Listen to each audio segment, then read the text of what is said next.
தலைமுடிக்கு hair pack apply பண்ணியிருக்கேன். இதில் என்னென்ன கலந்துருக்குன்னு பார்க்கலாமா?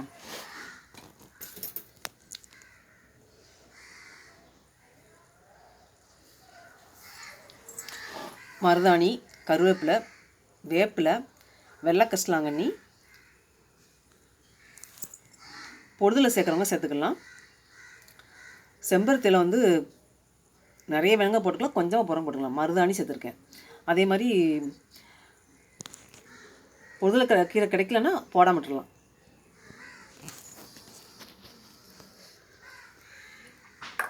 இந்த மாதிரி அப்ளை பண்ணும்போது முடி வேர்க்கால்கள் வந்து ஸ்ட்ராங்காகவும் அதே மாதிரி சைனிங்காக இருக்கும். முடி வந்து ரொம்ப தின்னாக இருக்கும் பார்த்திங்களா, அந்த மாதிரி உள்ளவங்களுக்கு ரொம்ப ரொம்ப யூஸ்ஃபுல்லாக இருக்கும்.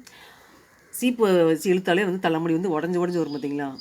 முடி வந்து ரொம்ப வந்து ஸ்ட்ராங் இல்லாமல் ரொம்ப சாஃப்டாக இருக்கும் பார்த்திங்களா, அந்த மாதிரி இருக்கவங்களுக்கு தான் அந்த மாதிரி ஆகும். ஸோ அந்த மாதிரி ஆகாமல் இருக்கணும்னா, முடி வந்து ஸ்ட்ராங்காக இருக்கணும்னா இந்த மாதிரி அப்ளை பண்ணணும். ஒரு 15 டேஸ் ஒன் டைம் தான் அப்ளை பண்ணணும். அப்படி தான் அப்ளை பண்ணுவேன். இந்த சைடு ஃபுல்லாக அப்ளை பண்ணிட்டேன். இந்த பக்கம் அப்ளை பண்ணணும். பேக் மண்டையில் ஃபுல்லாக அப்ளை பண்ணிவிட்டு அதுக்கப்புறம் ஃப்ரண்ட்டில் வந்து அப்ளை பண்ணுங்கள். அப்போ தான் வந்து ஃபுல்லாக வந்து அப்ளை பண்ண கரெக்டாக இருக்கும்.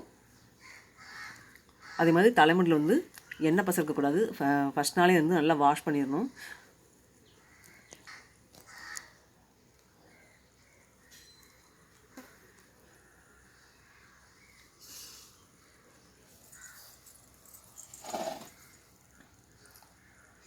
முடி வந்து வாகெடுத்து அப்ளை பண்ணணும்.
த்ரீ ஹவர்ஸ் அல்லது 4 ஹவர்ஸ் இருந்தால் போதும். இல்லை 1 ஹவர் வைக்கிறவங்க கூட வச்சுக்கலாம்.